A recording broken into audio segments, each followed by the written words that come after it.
Good morning students. आज हम पढ़ेंगे गियर ट्रेन्स। तो गियर ट्रेन क्या होता है उसके बारे में स्टडी करना है हमें।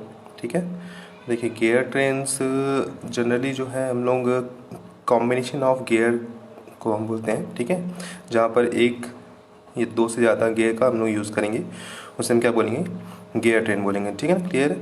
देखिए गियर ट्रेन में क्या होता है, सबसे पहला हमारे पास इंपॉर्टेंट ये है कि किस लिए इसका यूज़ करते हैं। तो पहला ये होता है कि कॉम्बिनेशन ऑफ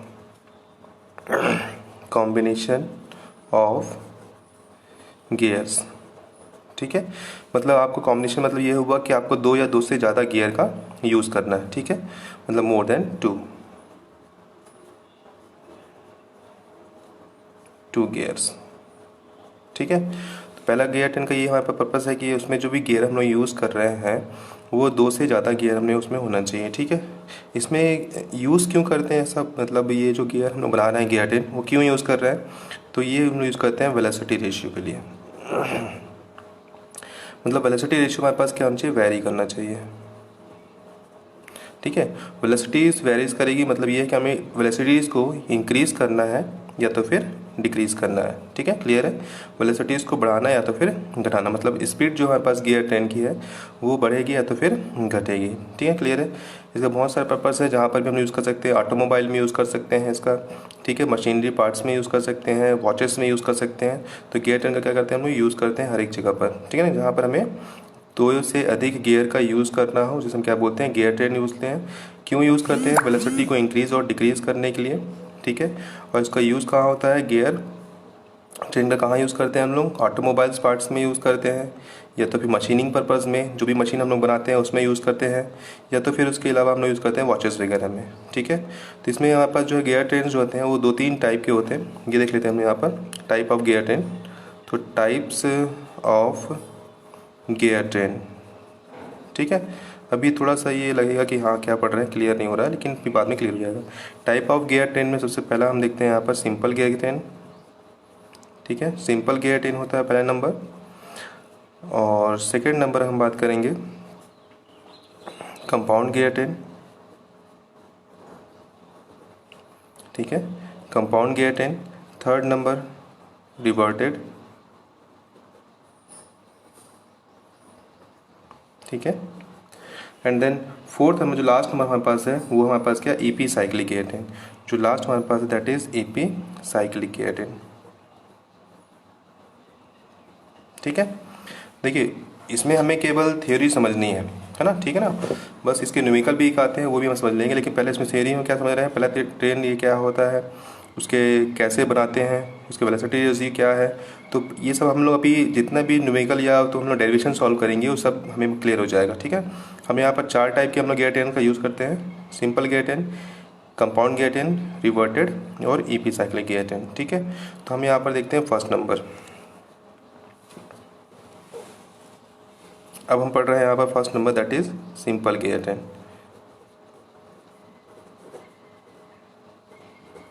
ठीक है, अब हम डिटेल में पढ़ रहे हैं ताकि आपको क्लियर भी हो जाएगा ऐसे कि कहाँ पर क्या चीज़ हमें डाउट है। तो देखिए सिंपल गियर ट्रेन में क्या करना है, हमें दो या दो से ज़्यादा गियर का यूज़ करना है। ठीक है, तो मैं एक डायग्राम बना लेता हूँ कि इसमें हम गियर का यूज़ कर रहे हैं। तो पहला गियर हमारे पास ये हो जाएगा। ठीक है, उसके बाद एक और गियर बना लेते हैं। ठीक है, उसके बाद एक और गियर बना लेते हैं इसके साथ में, और एक और गियर बना लेते हैं। ठीक है, देखिए मैंने यहाँ पर चार गियर बनाया हुआ है, ये इसका सेंटर पॉइंट हो जाएगा। ठीक है, सेंटर पॉइंट हमारे पास जो है शाफ्ट को इंडिकेट करेगा, किसको इंडिकेट करेगा यहाँ पर, शाफ्ट को। ठीक है ना, तो ये इसका शाफ्ट हो जाएगा। अब इसका रोटेशन दे देते हैं। इसका अगर मैं क्लॉकवाइज दे रहा हूँ तो ये एंटी क्लॉकवाइज रोटेट होगा। ठीक है ना, नेमिंग कर लेते हैं पहले। ये gear number first A, gear B, gear C, gear D. ठीक है, देखिए सिंपल गियर ट्रेन में मैंने बता दिया है सिंपल गियर ट्रेन क्या चीज़ होता है। सिंपल गियर ट्रेन में हम लोग बहुत सारे गियर्स को इन लाइन एक साथ लगाते जाते हैं। ठीक, क्लियर है। और इसमें इम्पॉर्टेंट ये है कि एक शाफ्ट पर एक ही गियर को माउंट किया जाता है। ठीक है ना, एक शाफ्ट पर एक ही गियर माउंट होगा। जैसे ये शाफ्ट हमारे पास दिया हुआ है, इसके बाद एक ही गियर होगा। क्लियर है, तो इसे क्या बोलते हैं, सिंपल गियर ट्रेन। यहाँ पर से ये रोटेट होगा तो उसके रिस्पेक्ट में इसका रोटेशन इस साइड हो जाएगा, ये इधर रोटेट होगा तो इसके रिस्पेक्ट में इसका रोटेशन इधर साइड हो जाएगा। ठीक है, क्लियर है। तो आपको रोटेशन जरूरी देना है इसमें, डायरेक्शन है ना, डायरेक्शन रोटेशन का भी कोई न्यूमेरिकल पूछता है कि इसका डायरेक्शन ऑफ रोटेशन क्या होगा गियर का, तो आप इस तरह से डायग्राम बना करके इसका डिफाइन कर सकते हैं कि हाँ इसका गियर बी का डायरेक्शन जो हमारे पास है वो एंटी क्लॉकवाइज है, या गियर डी का डायरेक्शन हमारे पास क्या है, एंटी क्लॉकवाइज डायरेक्शन में। ठीक है, तो यहाँ पास जाता है सिंपल गियर टेन। ठीक है, अब देखिए यहाँ पर सिंपल गियर टेन में हमारे पास जो ए है, जो फर्स्ट नंबर है, ये हम इसे कंसिडर कर रहे हैं ड्राइवर। ठीक है, तो पहला गियर जहाँ पर हम लोग ड्राइवर बात कर रहे हैं, ड्राइवर मतलब ये हुआ कि जहाँ पर आप पावर का सप्लाई कर रहे हैं, यानी कि मोटर से आप रोटेट कर रहे हैं किसको, गियर ए को। ठीक है, उसके रिस्पेक्ट में गियर बी उसको फॉलो करेगा गियर ए को, और ये फिर ड्राइव करेगा सी को, और सी किसको ड्राइव करेगा, डी को, है ना। तो लास्ट जो हमारे पास है दैट इज ड्रिवन। ठीक है, तो यहाँ पास क्या हो जाएगा, ड्राइवर, और ये हो जाएगा ड्रिवन। देखिए गियर बी भी है, यहाँ पर ड्राइवर है फॉर सी, क्योंकि बी जो है सी को यहाँ पर क्या कर रहा है, पावर ट्रांसमिट कर रहा है, तो गियर बी भी एज अ ड्राइवर भी होगा, लेकिन वो गियर सी के लिए फिर काउंट करेंगे। ठीक है, क्लियर है। तो ये हमारे पास हो जाएगा इसका डायग्राम, है ना। तो सिंपल गियर करके यहाँ पास डायग्राम दिया हुआ है। अब इम्पॉर्टेंट यहाँ पर ये है कि एक शाफ्ट पर one shaft carry only one gear. ठीक है, एक शाफ्ट एक ही गियर लेगा। क्लियर है। जैसे मान लो मैं शाफ्ट बना रहा हूँ, यहाँ पे मैंने शाफ्ट बना दिया, इस पे मैंने गियर माउंट कर दिया।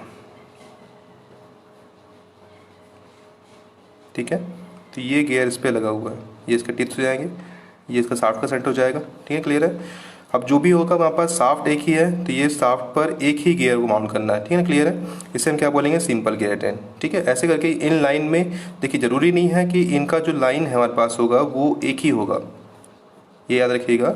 ज़रूरी नहीं है कि ये एक ही लाइन पर हो, ये इधर भी हो सकते हैं, इधर भी हो सकते हैं, या ऊपर नीचे हो सकते हैं जिगजैग फॉर्म में, ये कैसे भी सकते हैं। बस ये है कि वन बाय वन वो एक दूसरे से अटैच होंगे, तो इसे क्या बोलेंगे, सिंपल वे में। ठीक है, क्लियर है।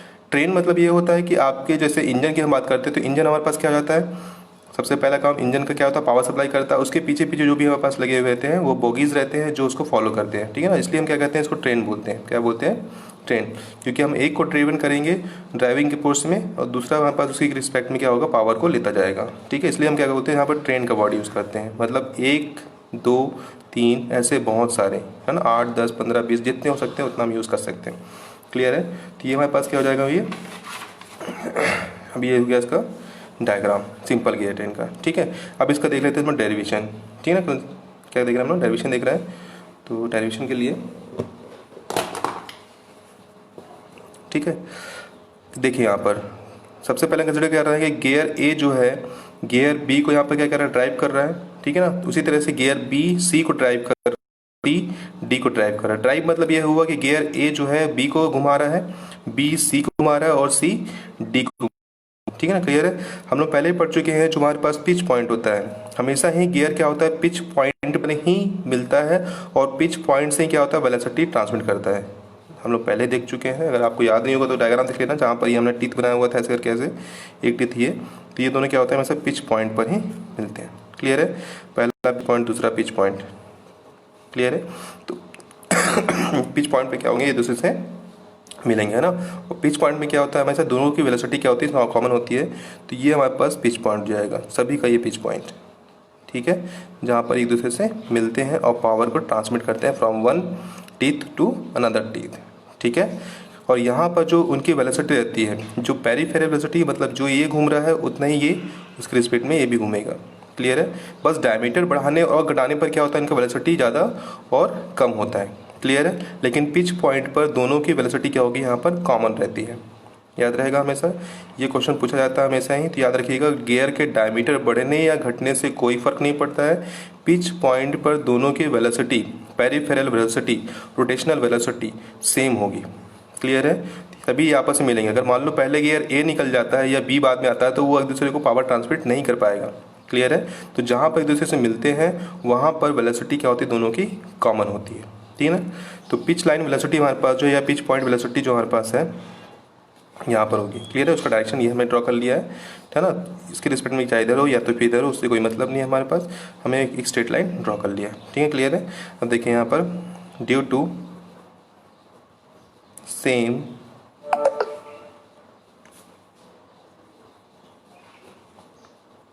पेरिफेरल वेलोसिटी, है ना, due to same peripheral velocity of gear A and B. ठीक है, क्लियर है। यहाँ पर पेरिफेरल वेलोसिटी मतलब ये यहाँ पर सरकमफ्रेंस है, जहाँ पर कांटेक्ट होगा उसे हम क्या बोलेंगे, पेरिफेरल वेलोसिटी। यहाँ पर हो चाहे यहाँ पर हो, लेकिन जहाँ पर मिलेगा हम वहाँ की बात करें, मतलब पिच पॉइंट की। ठीक है ना, तो गियर ए और बी की हमारे पास क्या होगी, सेम पेरिफेरल वेलोसिटी होगी। ठीक है, तो जो हमारे पास वेलोसिटी है हम लेते हैं इसका पिच लाइन वेलोसिटी, यानी कि हम स्पीड के फॉर्म में लेंगे, तो हमारे पास क्या हो जाएगा, हमारे पास जो भी वेलोसिटी इसकी होगी ω1 दैट इज ω2।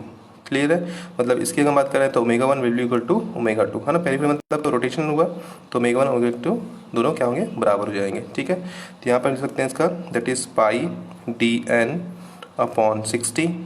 ठीक है, that is equal to pi dn upon 60। ये मैंने फार्मूला लिखा हुआ अभी, केवल फार्मूला लिखा हुआ है।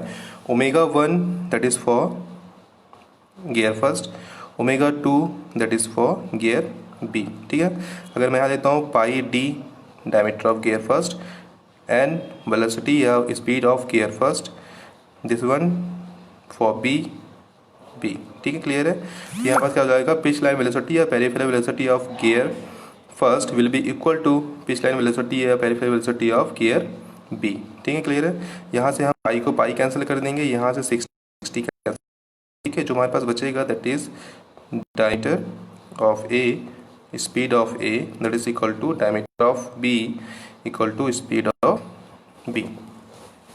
क्लियर है, तो यहाँ से हम निकाल लेंगे पहले वाले का, यह उसके अंदर आ जाएगा दैट इज, अगर हम निकालना है N B upon N A, मतलब हम निकालना है एन बी की speed that is N B upon N A equal to कितना है हमारे पास, ये हो जाएगा, ये हो जाएगा हमारे पास D A upon D B. Clear है, तो ये हमने निकाली है पहले वाले मैशिंग गियर का, ए और बी का। उसी तरह से क्या होगा हमारे पास, ए से बी में आपने पावर ट्रांसफर किया तो ये हमारे पास स्पीड रेशियो निकल गया। ठीक है ना, बी के रिस्पेक्ट में ए का कितना स्पीड रेशियो है, और हमने क्या निकालेंगे, बी से सी का निकालेंगे और डी का निकालेंगे।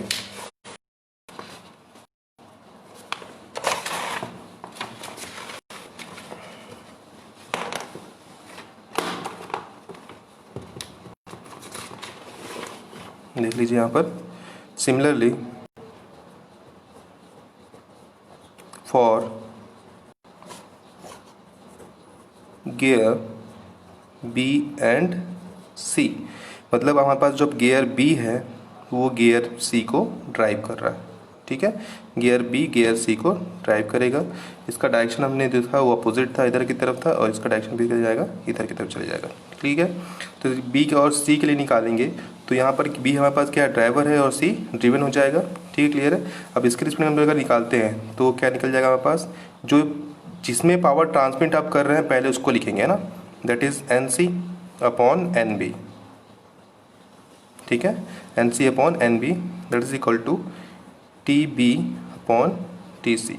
जैसे हमने पहले निकाला था उसी तरह से निकालेंगे, तो इसका निकल जाएगा N C upon N D, T B upon T C. ठीक है, यहाँ पर इंपॉर्टेंट एक और चीज़ है, फॉर सेम मॉड्यूल। ठीक है, फॉर सेम मॉड्यूल।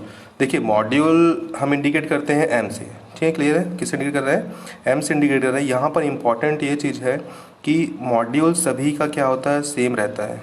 सभी गियर का मॉड्यूल सेम होगा तभी वो आपस में पावर का ट्रांसमिशन कर पाएंगे। मॉड्यूल अलग अलग होगा किसी भी गियर का तो हम उसे मैच नहीं कर सकते, यानी कि उसे हम मिला नहीं सकते पावर ट्रांसमिशन के लिए। ठीक है, तो मॉड्यूल सेम होना बहुत ज़रूरी है।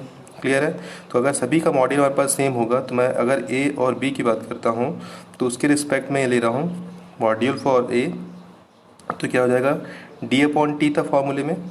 ठीक है ना, module for B that is D upon T, मतलब D A upon T A that is equal to D B upon D T B. Clear है, M A equal to M B. ठीक है, तो यहाँ पर पुट करेंगे that is D A upon T A equal to D B upon T B. ठीक है, तो ये हमारे पास हो जाएगा। तो जो मैंने पहले गियर का निकाला हुआ था दैट इज़, अगर याद नहीं करना हमें, केवल अगर मान लो मैं गियर यहाँ लगा लेता हूँ, ए नंबर, तो मुझे याद करने की ज़रूरत नहीं है, बस मैं बी अपॉन ए कर लूँगा, है ना। That is N B. हमेशा याद रखिएगा, पहले जिसमें आप ट्रांसफ़र कर रहे हैं पावर उसको लिखिएगा, उसका स्पीड अपॉन एन ए, ठीक है। और जो हमने टाइम उसके रिस्पेक्ट में निकाला हुआ था टीथ के रेशियो में, तो क्या हो जाएगा हमारे पास, इसके रिस्पेक्ट में चेंज कर देंगे। तो जो नीचे दिया हुआ है उसको लिख लेंगे पहले T A upon T B, ठीक है, क्लियर है। ये गियर फर्स्ट के लिए था, तो उसको चेंज करेंगे। तो उसके रिस्पेक्ट में अगर इसको मैं चेंज करना चाहूँ, है ना, तो T A upon T B, T A upon T B equal to D A upon D B. तो यहाँ पुट कर सकता हूँ मैं D A upon D B for same module, ठीक है। तो मैं ऐसे सब में निकाल सकता हूँ ऐसे, ठीक है, क्लियर है। तो ये हमारे पास एक रेशियो निकल जाएगा, वेलोसिटी रेशियो या speed ratio of gear B and A, ठीक है ना। तो T A upon T B will be equal to T A upon T B will be equal to D A upon D B, ठीक है, clear है। अगर मैं इसकी बात करता हूँ, ये हमने निकाल लिया, गियर बी और सी के लिए निकाला हुआ है, ठीक है। उसी तरह हम बात करेंगे सी और डी, है ना। लास्ट हमारे पास जो क्या है, सी से कहाँ जा रहा है, वो डी पर जा रहा है, ठीक है, क्लियर है। तो similarly for gear C and D, ठीक है, सी और डी के लिए निकालेंगे, ठीक है। तो सी और डी के लिए हमें निकालना है इसका रेशियो, स्पीड रेशियो। सभी में ऐसे ही सॉल्व करना, न्यूमेरिकल भी सॉल्व करोगे तो भी ऐसे निकालेंगे, ठीक है ना। सी और डी के लिए निकालेंगे तो आप पहले डी लिखेंगे, क्या लिखेंगे, डी। तो N D upon N C, ठीक है ना। N D upon N C will be equal to, जो यहाँ का दिया हुआ उसको लिख लो पहले, T C upon T D, ठीक है। तो ये हो जाएगा किसके लिए, हमारे पास gear C and gear D के लिए। तो जैसे हमारे पास ये निकाल लिया, तो ये थर्ड नंबर इक्वेशन हो जाएगा। ये जो हमने निकाला हुआ था इससे पहले, ये इक्वेशन नंबर सेकंड हो जाएगा। और जो इसके पहले निकाला था एक और, जो N A P upon N A था, वो इक्वेशन नंबर फर्स्ट, है ना। तो हम क्या करेंगे, मल्टीप्लाई करेंगे। मल्टीप्लाई क्यों करते हैं, मल्टीप्लाई इसलिए कर रहे हैं क्योंकि पावर यहाँ से सभी एक साथ मिले हुए हैं और वो पावर को ट्रांसमिट करते जा रहे हैं, ठीक है। तो मल्टीप्लाई ऑल इक्वेशन, ठीक है। सभी इक्वेशन क्या करना है हमें यहाँ पर, मल्टीप्लाई करना है। तो हमें पता है इक्वेशन कौन कौन सा यहाँ पर दिया हुआ, that is N B upon N A, ठीक है। मल्टीप्लाई करेंगे, दैट इज़ सी पर गया था, है ना। तो ये सी पर कितना मैंने लिया था कि यहाँ पर N C upon N B, तो यहाँ पर लिख देंगे N C upon N B. Last number जो हमारे पास था क्या, N D upon N C, ठीक है, इक्वल टू, है ना।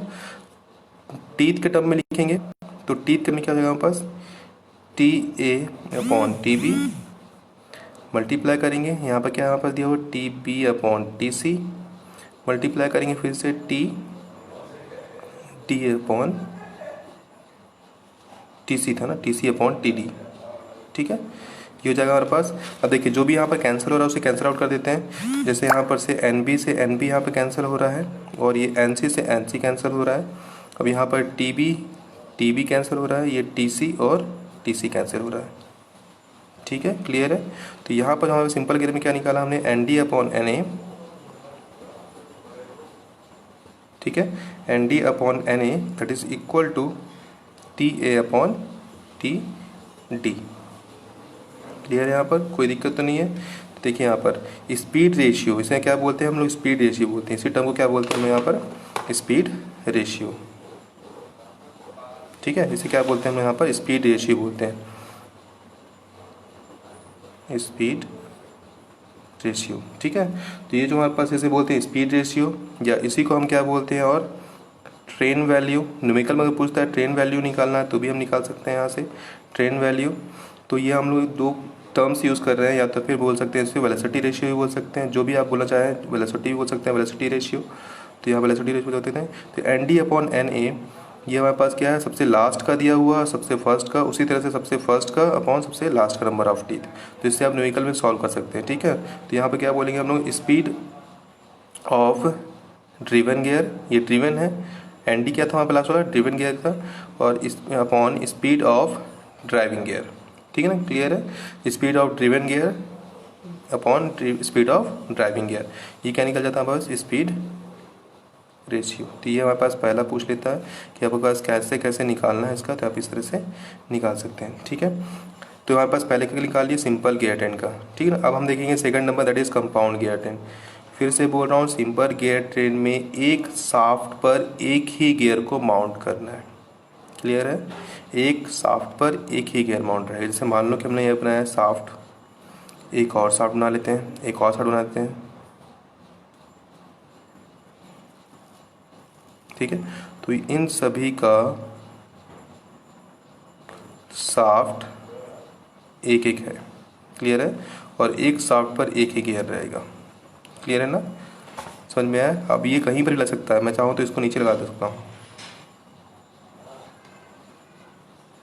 ठीक है। क्लियर है? तो 1 2 3 4 गियर, क्लियर है। तो कहीं पर भी इन लाइन लगा हो सकता है, क्लियर है ना। हम पढ़ते हैं compound gear train. Compound gear train क्या होता है?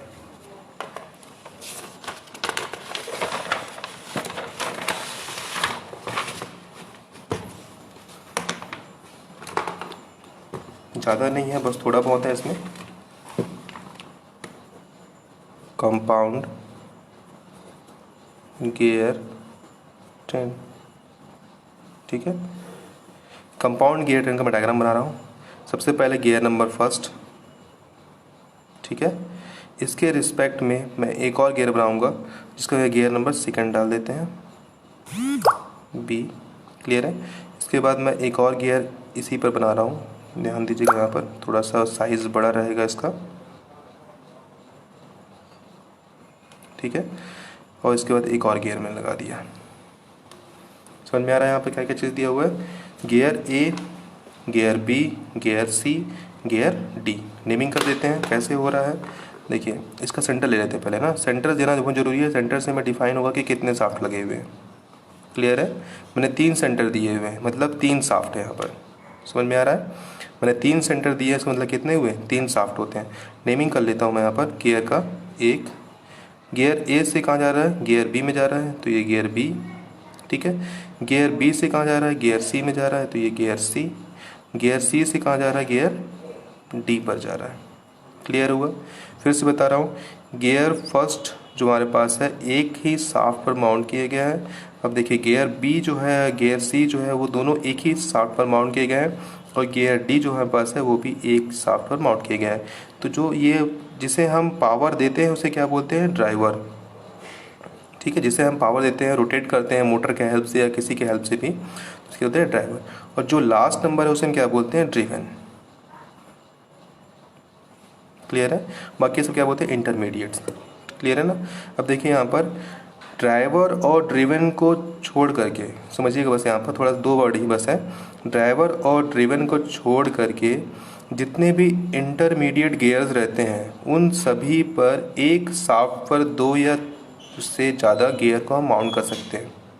फिर से बोल रहा हूँ, ड्राइवर और ड्रिवन को छोड़ करके जो इंटरमीडिएट हमारे पास शाफ्ट होगा उस पर 2 या 2 से अधिक गियर को माउंट कर सकते हैं। तो जो इंटरमीडिएट शाफ्ट होता है उसे हम क्या बोलते हैं? Compound gear.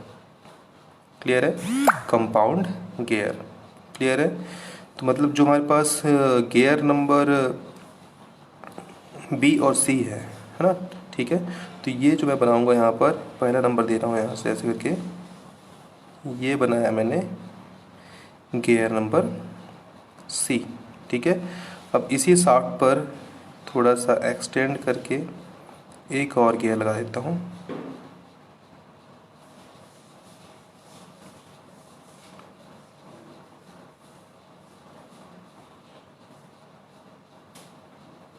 ठीक है। ये हो जाएगा बी। देखिए है ना, शाफ्ट एक ही है, एक ही लाइन दिया हुआ है शाफ्ट का, ये पूरा है ना। इसी पर एक गियर यहाँ लगा हुआ है और एक थोड़ा सा गैप छोड़ करके, गैप नहीं छोड़ना तो कोई दिक्कत नहीं, इसको यहाँ पर लगा सकते हैं। और सी पर भी उसी गियर, उसी शाफ्ट पर सी भी माउंट किया गया। मतलब एक शाफ्ट पर कितने गियर है? 2। लेकिन इम्पॉर्टेंट ये है कि जो हमारे पास, इसी को बोल रहे हैं कंपाउंड, इसी क्या बोल रहे हैं? कंपाउंड। कंपाउंड मतलब ये होता है एक से ज़्यादा, है ना, एक से ज़्यादा, एक शाफ्ट पर एक से ज़्यादा गियर माउंट करें उसे क्या बोलेंगे? कंपाउंड। ठीक है, क्लियर है? तो यहाँ पर हमने एक शाफ्ट पर 2 गियर लगा कर रखा। आपको 3 लगाना, 3 लगा दीजिए, कोई इशू नहीं है, ठीक है। लेकिन बस शर्त ये इंपॉर्टेंट ये है कि ये जो हमारे पास कंपाउंडिंग की गई है, ये ना ही ड्राइवर हो सकता है ना ही ड्रिवन हो सकता है। क्लियर है? जो कंपाउंडिंग गियर है, कंपाउंड गियर है, वो ना ही क्या हो सकता है? ड्राइवर ना ही ड्रिवन, वो इंटरमीडिएट शाफ्ट ही होगा। क्लियर है। तो ये इसका गियर ट्रेन का हमारे पास इसकी कुछ कंडीशन है जो फॉलो करना है। ठीक है, क्लियर है। तो हमें ये भी मालूम है, देखिए यहाँ पे इंपॉर्टेंट क्या है हमारे पास दिया हुआ है। पहला अगर गियर को मैं रोटेट करता हूँ तो वहाँ से गियर कहाँ ट्रांसमिट कर रहा है, गियर बी पर जा रहा है। तो गियर बी रोटेट हो रहा है इस डायरेक्शन में। ठीक है, तो गियर बी जैसे रोटेट होगा तो वो शाफ्ट भी हमारे पास जो है, जो सी नंबर है वो भी रोटेट होगा उसी डायरेक्शन में। तो ये इधर की तरफ जाएगा और ये फिर इधर की तरफ जाएगा।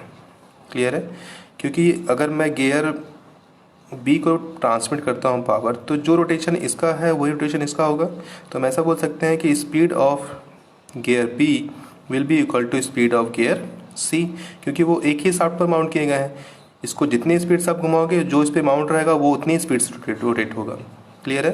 तो speed of gear B will be equal to speed of gear C. ठीक है, तो यहाँ पर किसके लिए, कंपाउंडिंग के लिए। बाकी ए और डी विल बी डिफरेंट। ठीक है ना, क्लियर है। बाकी जो कंपाउंड गियर होंगे उसकी स्पीड क्या होगी हमारे पास, जितने भी गियर माउंट किए जाएंगे सभी की स्पीड क्या होगी यहाँ पर, सेम होगी। ठीक है, तो हम निकाल लेते हैं वेलोसिटी रेशियो, है ना। जब हमें मालूम है वेलोसिटी रेशियो क्या होता है या स्पीड रेशियो, तो वेलोसिटी रेशियो या स्पीड रेशियो जो भी बोलना आपको, है ना। वेलोसिटी रेशियो किसका निकाल रहे हैं हम लोग यहाँ पर से, हम निकाल रहे हैं for gear A and B, A और बी के लिए निकाल रहे हैं, है ना। तो ए और बी के लिए क्या निकालना हमें, केवल पहले हम जिस पे देते हैं उसको लिखो, जहाँ से देते हैं वहाँ पर लिखो, इक्वल टू इसका जस्ट अपोजिट कर दो, T A upon T B. Clear है। डायमीटर अगर इक्वल करना है तो डायमीटर में सेम ए है तो ए कर दो यहाँ पर, यहाँ बी दिया हुआ है तो डी बी कर दो।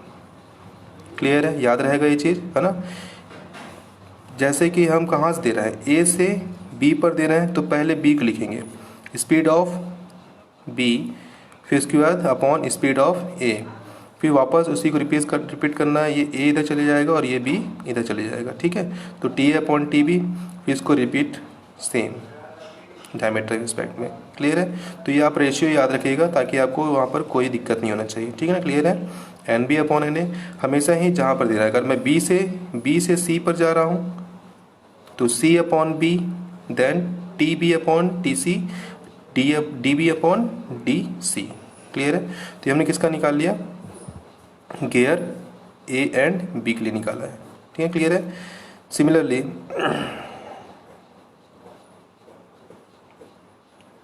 For gear which gear C and D, C and D. अब यहाँ आप पूछेंगे कि सर गियर सी और डी क्यों निकाल रहे हैं, आप बी और सी क्यों नहीं निकाले। बी और सी मैंने इसलिए नहीं निकाला क्योंकि वो शाफ्ट एक ही है ना, तो जब एक ही शाफ्ट है तो स्पीड विल बी सेम, तो वहाँ निकालने की ज़रूरत ही नहीं है। क्लियर है। तो मैंने बी और सी इसलिए निकाला क्योंकि वो कंपाउंड गियर है, कंपाउंड गियर का मुझे वेलोसिटी रेशियो या स्पीड रेशियो नहीं चाहिए क्योंकि वो सेम है। क्लियर है। तो इसलिए मैंने यहाँ पर लिखा हुआ है सी और डी। अब ये सी से कहाँ जा रहा है, डी की तरफ जा रहा है, तो किसका निकालूंगा, सिमिलरली सी और डी का निकालूंगा वेलोसिटी रेशियो। तो यहाँ वेलोसिटी रेशियो क्या हो जाएगा हमारे पास, या स्पीड रेशियो जो भी लिखना है आपको लिख सकते हैं। तो स्पीड रेशियो, ठीक है, दैट इज पहले कहाँ जा रहा है, डी पे जा रहा है, तो पहले एन डी लिख लेते हैं। फिर कहाँ से आ रहा है, वो सी से आ रहा है। ठीक है, हमें याद नहीं करना है, सी से डी की तरफ जा रहा है, डी पहले फिर उसके बाद C, that is equal to फिर T C upon T D. Diameter में लिखना है तो डायमीटर में लिख दीजिए आप, कितना हो जाएगा, सेम रिपीट करना है इसको, D C upon D D. Clear है। तो ये हमने निकाल लिया इसका स्पीड रेशियो। तो पहले हमने स्पीड रेशियो निकाला किसके लिए, गियर ए और बी के लिए निकाला था, अब सी और डी के लिए निकाला हुआ है। ठीक है, तो ये ऐसे जा रहा है, सी से डी पावर ट्रांसमिशन, ए से बी का पावर ट्रांसमिशन। ठीक है, तो हमने उसका रेशियो निकाल लिया। अब क्या करना है हमें, सेम जैसे मल्टीप्लाई करते हैं तो वही मल्टीप्लाई हमें करना है। पावर 1 to सेकेंड पर ट्रांसमिट हो रहा है तो पावर मल्टीप्लाई करेंगे, तो multiply equation first and second, है ना। इसे हम मान लेते हैं इक्वेशन नंबर फर्स्ट और इसे मान लेते हैं इक्वेशन नंबर सेकेंड। ठीक है, तो हमें क्या करना है, मल्टीप्लाई करना है, तो मल्टीप्लाई कर देते हैं यहाँ पर। क्या हो जाएगा, ये N B upon N A multiply जो इस साइड का है इधर मल्टीप्लाई करेंगे तो ये क्या हो जाएगा हमारे पास, ये हो जाएगा ND/NC इक्वल टू, ठीक है, देन टीथ का मल्टीप्लाई करेंगे तो TA/TB मल्टीप्लाई TC/TD, ठीक है। अब मल्टीप्लाई अगर करना है तो डायमीटर का भी कर सकते हैं, दैट इज़ DA/DB मल्टीप्लाई करेंगे DC/DD। क्लियर है। अब देखिए यहाँ पर कोई भी किसी से कैंसिल नहीं हो रहा है, दिख रहा है, TA भी अलग है, TB भी अलग है, number of teeth on gear A, gear B, gear C, gear D सभी डिफरेंट हो सकते हैं, डायमीटर विल भी डिफरेंट है ना, सभी का डायमीटर डिफरेंट हो सकता है, कोई भी किसी से कैंसिल नहीं हो रहा, तो हमें कैंसिल नहीं करना है यहाँ पर, ठीक है।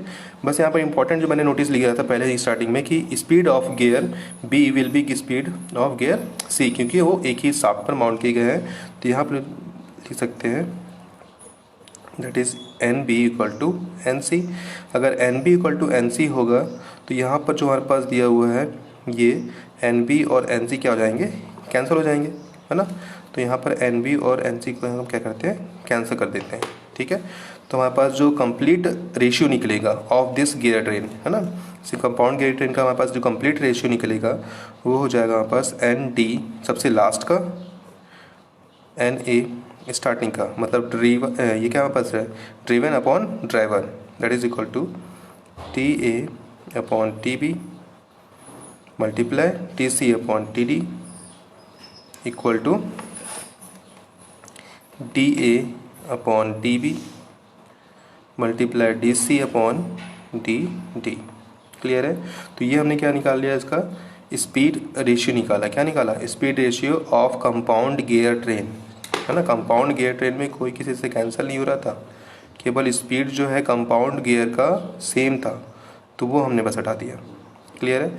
अब यहाँ लिखते हैं speed ratio will be equal to product of, ये क्या हमारे पास दिया हुआ है, ये हमारे पास क्या है, ड्राइवर है, ठीक है।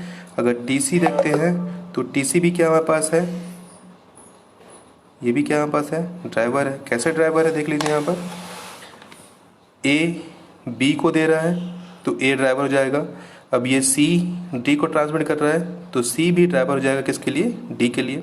फिर से बोल रहा हूँ, कहाँ से पावर ट्रांसमिट हो रहा है, पावर ट्रांसमिट हो रहा है A से B की तरफ, फिर उसके बाद C से D की तरफ। तो A और C क्या यहाँ पर है, ड्राइवर हो जाएंगे, B और D क्या हो जाएंगे, ड्रिवन हो जाएंगे, ठीक है ना। किसके लिए, इन दोनों गियर के लिए और इन दोनों गियर के लिए, ठीक है। अगर मैं पूरे गियर की बात करता हूँ, कंपाउंडिंग की बात करता हूँ, तो A ड्राइवर, D ड्रिवन। लेकिन for two gear only A and B, A is the driver, for C and D, C is the driver, and B and D both are driven, ठीक है। Clear है। तो यहाँ पर हमने वही चीज़ लिखा हुआ है कि यहाँ पर जो मैंने लिखा हुआ है दैट इज़ TA और TC number of teeth on driver, ये यहाँ पास जाएगा, वो क्या हो जाएगा, ड्रिवन, ये भी क्या यहाँ पास जाएगा, ड्रिवन। तो दोनों यहाँ पास क्या दिया हुआ है, यहाँ पर ड्रिवन, ठीक है। क्लियर है। तो speed ratio of compound gear will be equal to product of number of teeth on driver to the product of number of teeth on driven. तो हमें ये चीज़ याद नहीं रखना है, आप अपने मन से इसका कुछ भी लिख सकते हैं, बस ये है कि आपको इसको देख के लिखना पड़ेगा, है ना, कि ये हमारे पास ड्राइवर का मल्टीप्लिकेशन है टीथ का और ये ड्रिवन का मल्टीप्लिकेशन है टीथ का, ठीक है। क्लियर है। उसी तरह अगर डायमीटर लेना चाहें तो product of diameter of driver, product of diameter of driven. Clear है। तो यहाँ से हम निकाल सकते हैं इसका स्पीड रेशियो, ठीक है। तो ये हमने पढ़ लिया इसका आज compound simple gear train, compound gear train. कल हम देखते हैं इसके बाद रिवर्टेड गियर ट्रेन और EP साइक्लिक गियर ट्रेन, ठीक है। ओके, कल मिलते हैं। Thank you.